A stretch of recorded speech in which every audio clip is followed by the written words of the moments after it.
following program was provided by an independent producer solely responsible for its content. The opinions expressed do not necessarily represent the views of this station, its staff, board of directors, or underwriters.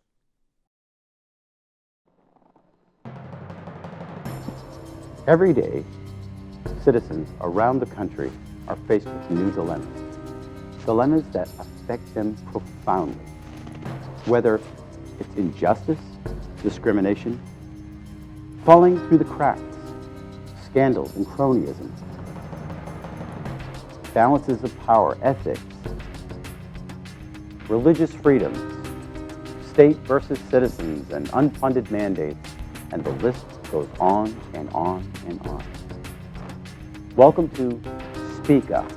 It's directed at those who have fallen through the cracks, and it gives them a voice. It's your turn to speak up. To stand up and fight back.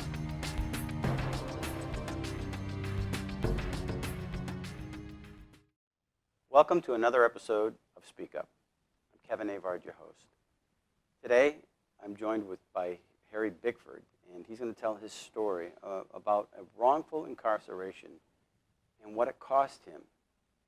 And I guess what I take from my conversation with Harry off screen is the fact that when you hear his story, you'll find that you might feel sorry for him, but there's no way of being made whole, even though he can prove beyond a shadow of a doubt that he was wrongfully incarcerated and what it cost him. So Harry, welcome to the show. Thank you. I appreciate you coming on. Thank you. It takes a lot of guts to come on the show, and sometimes people come on and they tell this story, and hopefully the people can hear it, and we can do something about it. Mm-hmm. Definitely interested in hearing your story.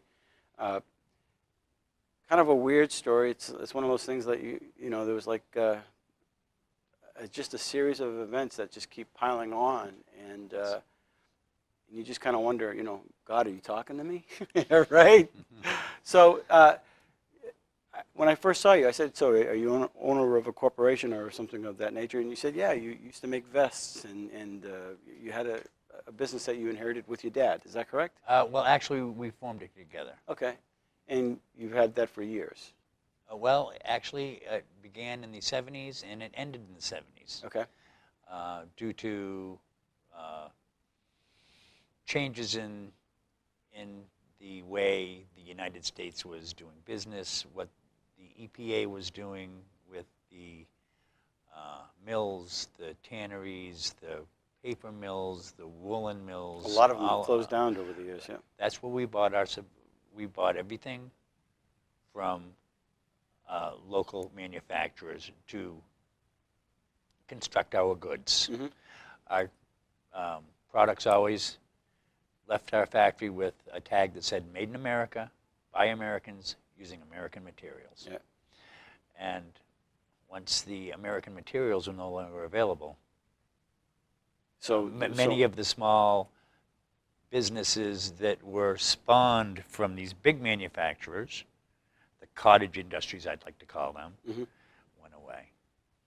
And so after it went away, you had some real estate. Well, actually, I was lucky because I had studied computers in school, mm-hmm. and so I installed the computer in our manufacturing facility in the late 70s and learned a lot about the efficiency that it brings to businesses, mm-hmm.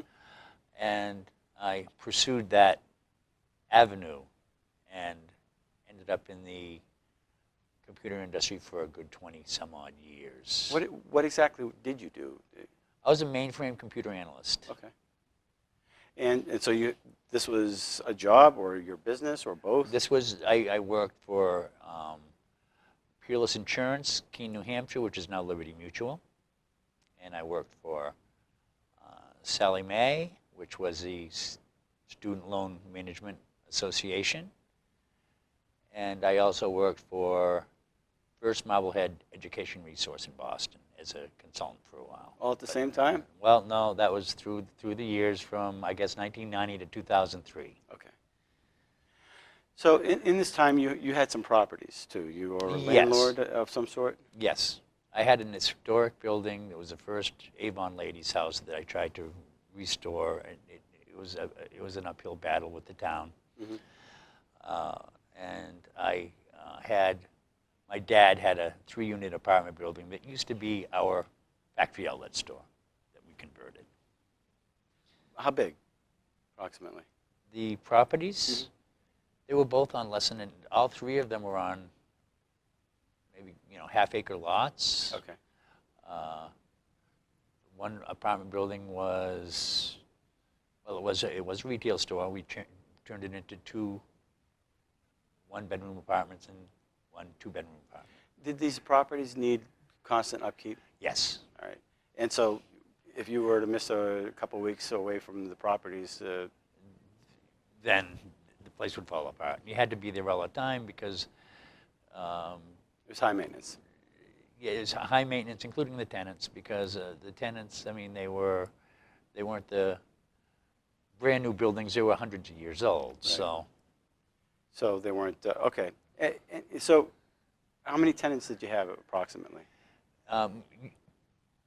6 units, and all were either unemployed, underemployed,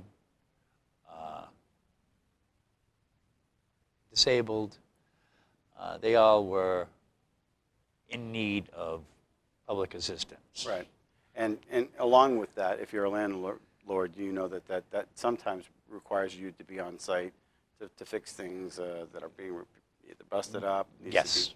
Something happens. We've seen situations where you And need sometimes to be there. it was very hard to get rent from some of these people because of the way the state divvied up the money. I mean, they gave them cash, and they weren't required. I actually it was suggested to me, I know some, it may not sound very good, but if you take ex-cons, if you find an ex-con, then you should give them a chance because they paid their dues. And I said, well, look, they're going to be on parole, so how can they not pay rent?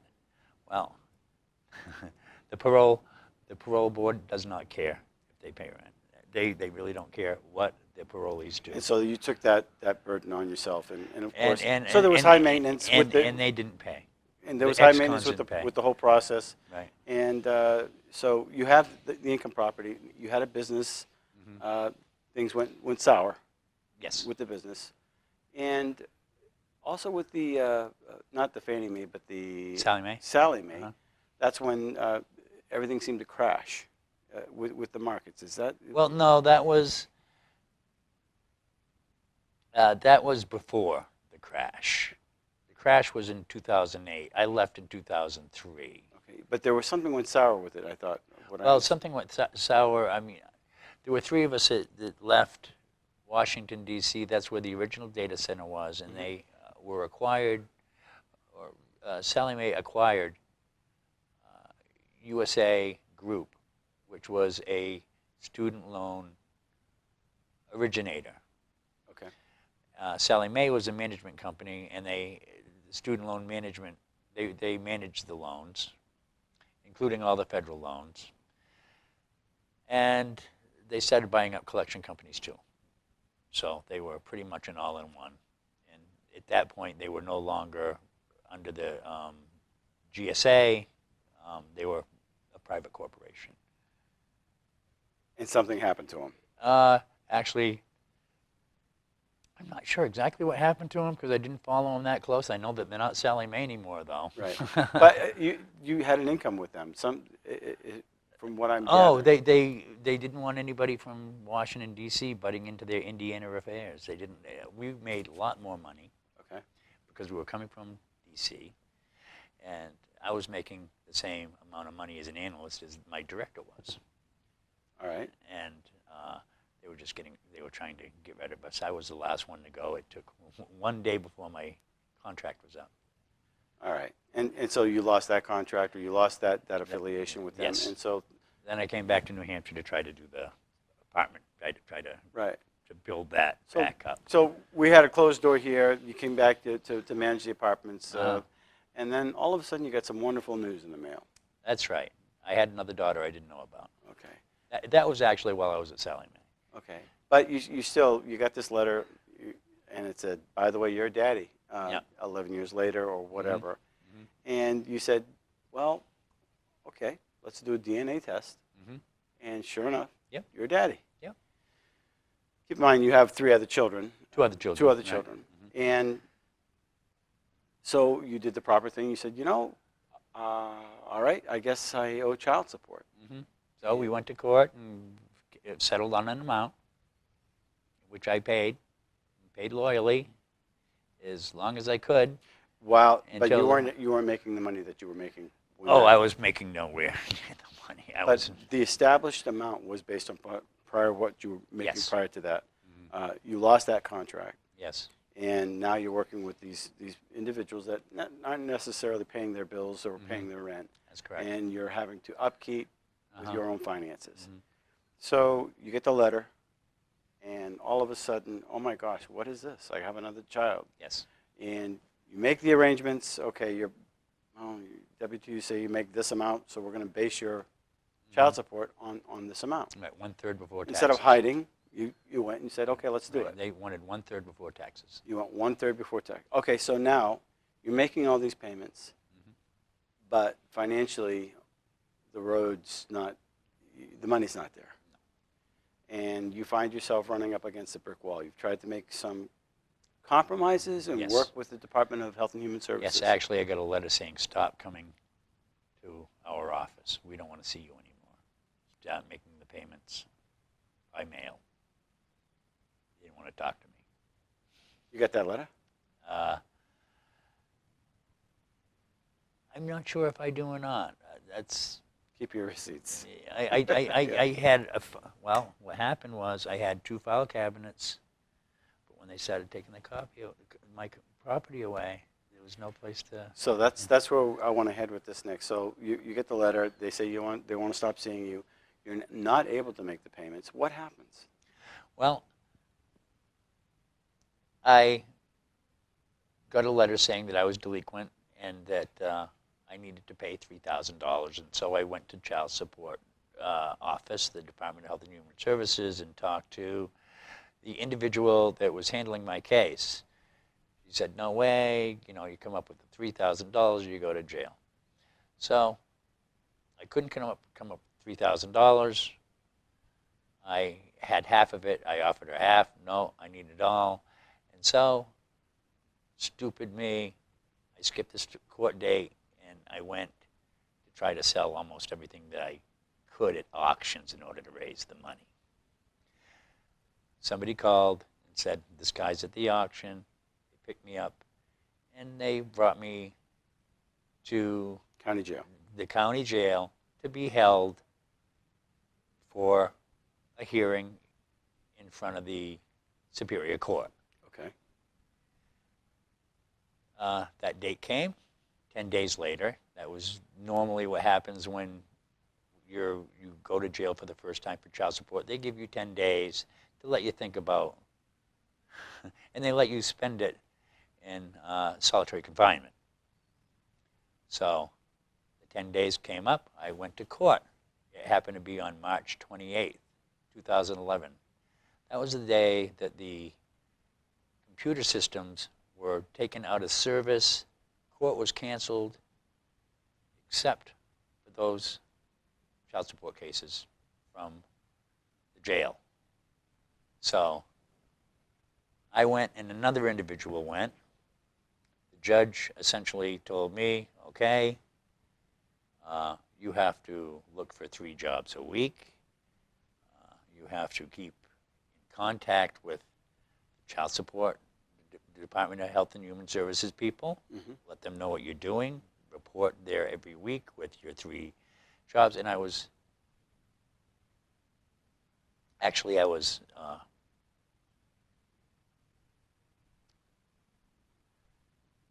I was also suffering some medical problems, and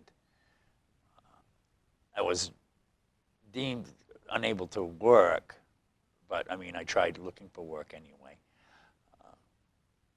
Well, they put me, after that hearing, they put me in a holding cell. Then they took me back to the jail. My daughter, I could contact my daughter, even they gave me a half hour a day or something like that, that I could go out and take a shower and make a phone call.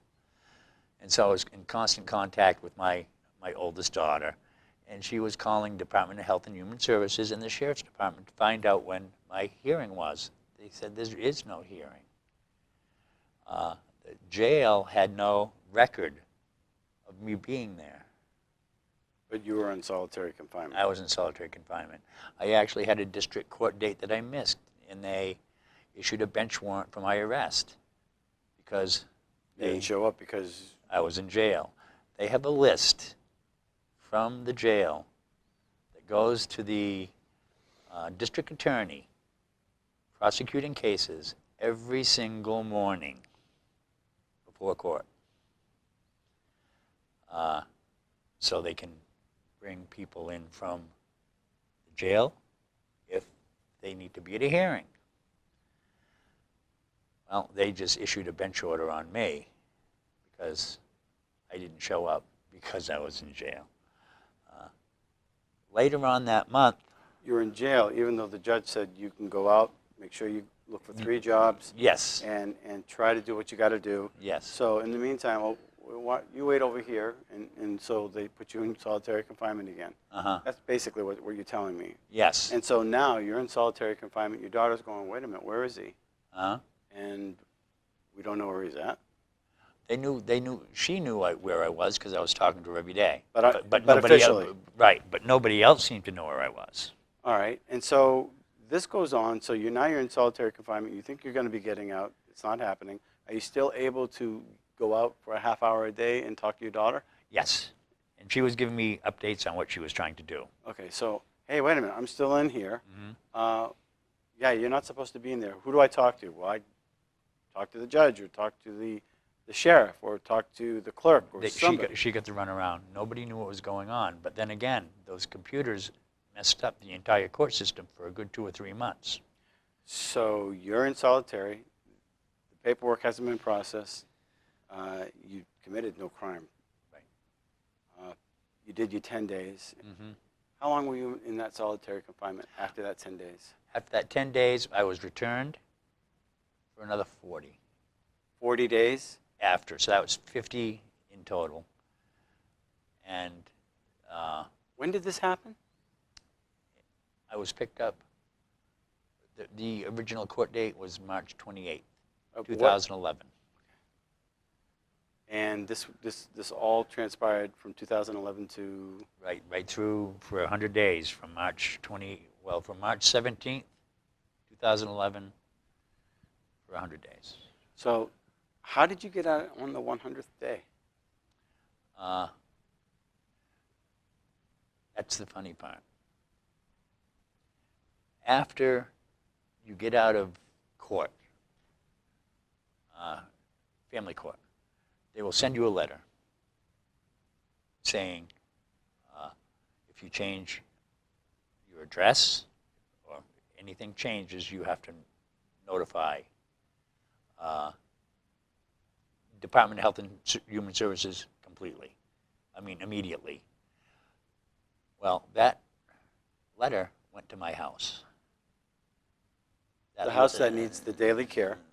Right, That's my home. It went to my home address. Right. Well, if I was in jail, my home address would have been the jail. People get those in jail all the time. They actually sent it to my house, which proves that They had no idea where they thought that they had released me, and that they were sending me a letter saying, "Make sure you do this." And you have that letter? Yes, I do. So that still doesn't explain how you got out. So. Oh, finally, because I hadn't made any payments because I was in jail, I had to go to another hearing. Because I hadn't did what the judge told me to do. And so they set another court date saying, hey, you didn't do what you were supposed to do, so you have to come in again. So, and that's how. So now you're in front of the judge again. And I said, I've been in jail the whole time. And what did the judge say? Not much. This judge was not the judge that had handled every other hearing. It was a newbie, somebody I'd never seen before. And what did the prosecutor say? Was there a prosecutor there? There was only the Health and Human Services officer of the court, and she was claiming, "Oh, we knew you were in jail. We knew you were in jail." She really didn't know I was in jail. But if that's the case, why were you in jail for 60 or 50 days? Well, actually, it was 10 plus 90, so it was 100 altogether. 40 of those days after I Because did you the- missed, because you weren't able to make a $3,000 payment, right. or actually a $1,500 payment because you were able to make $1,500. Well, no, they actually wouldn't take the money. Okay. So that actually went in my canteen. All right. Now, while you're in jail all this time, the property that needs upkeep all of a sudden is disintegrating, and what Yes. happens? It gets destroyed to the point where they're no longer rentable. The tenants leave. The tenants left. The property payments, gets- the mortgage payments weren't being made. I had an insurance claim in because of the damages. because of the damages, and I had a rider on my insurance policy that because it was income property, that I would get paid for any loss of income. Which, So the foreclosure comes in before the insurance claim gets processed, that's correct. and because you were in jail, because Well, no, the insurance claim was filed when I was in jail, but when I got out, it still hadn't been settled. So I continually contacted the insurance company, and I was at the bank every single day. did they finally trying settle to, up with you? No.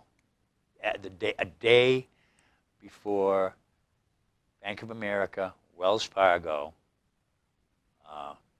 foreclosed on my home, I got a letter from the insurance company saying we're not going to cover you. So now you're out of the insurance claim, you're out of the property, Mhm. you're out of jail, Mhm. and you don't have a place to live. Right. Now, I did go to the other apartment building for a while. Yep. Because that one was still kind of kicking. Well, I guess what I need to get to now is all this stuff happened because you were wrongfully incarcerated. Yes. So who do you go to say, wait a minute, you left me in jail for this amount of time, you caused this much damage, and stopped me from being able to make these payments to a child that I've never known, and to this date I still have not met. I hope to very soon. But you still haven't. Right. And just how old is this child? She would be 23 or 24.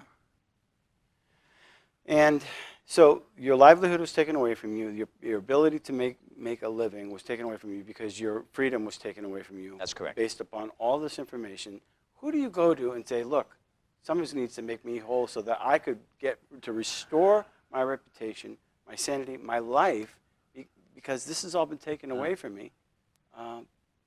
Well, I felt that my civil rights were being violated. In what way? My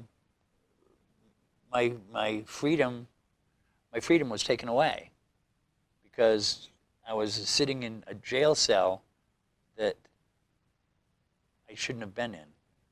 You know, this almost is like a Stephen King movie. It is, and he's one of my favorite authors. I was born in Maine. Stephen King. There you go. Listen, help this guy out.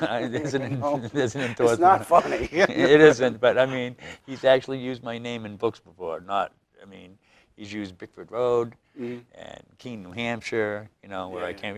Because he's a New Englander. So, what do you want the people that are watching the show, you want them to understand this can happen to This can happen to anybody. And where is the recourse? Where is the accountability of the government if you fall through the cracks like this? I went to the American Civil Liberties Union. How'd they help?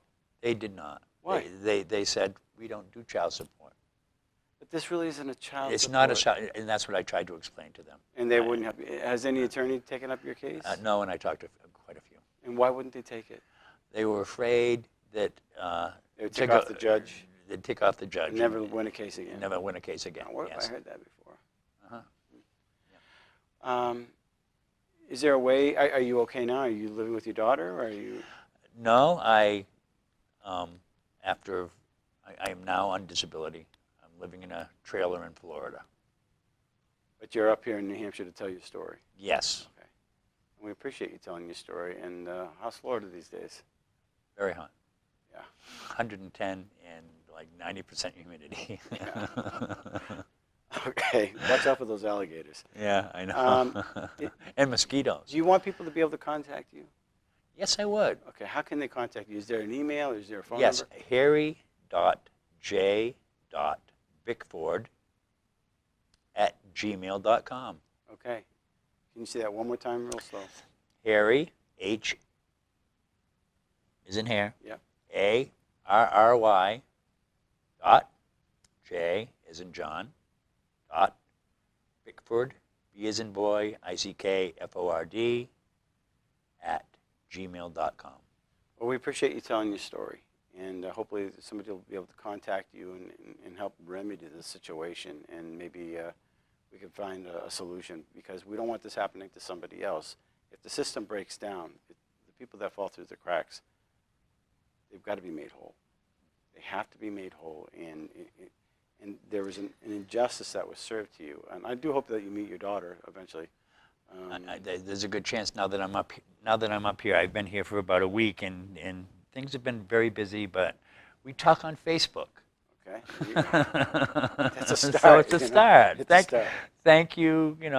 Thank you, Facebook. I mean, that's it really is a Place where you can find your old friends. place where you can find your old friends. Harry, I wish you the best. And Thank you very much. We'll I follow enjoyed- your story as best we can. We'll Okay. continue with that. Well, there you have it, folks. Another person who has basically fallen through the cracks. Based upon what Harry said, there was just a number of circumstances which led to an incarceration of up to 100 days, approximately, which really is unjust. How do you get that time back, and how do you get the properties back, and how do you get your reputation back when the state bulldozed you, or the courts? We need to address these issues, and we need to hold them accountable. So thanks for watching the show, and if you know a way to help Harry, please contact him. Until next week, thanks for watching Speak Up. Thank you.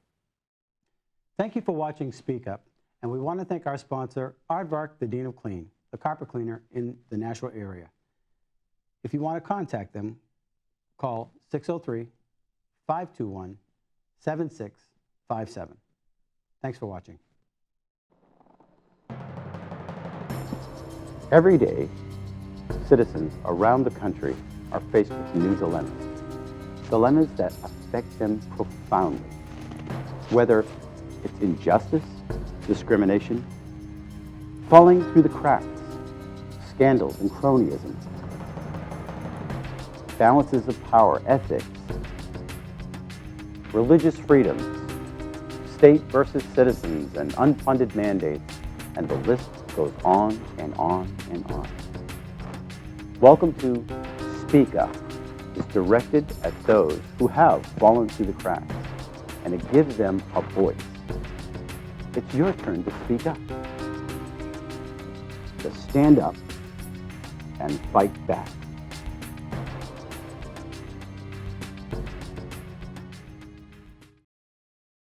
The preceding program was provided by an independent producer solely responsible for its content. The opinions expressed do not necessarily represent the views of this station, its staff, board of directors, or underwriters.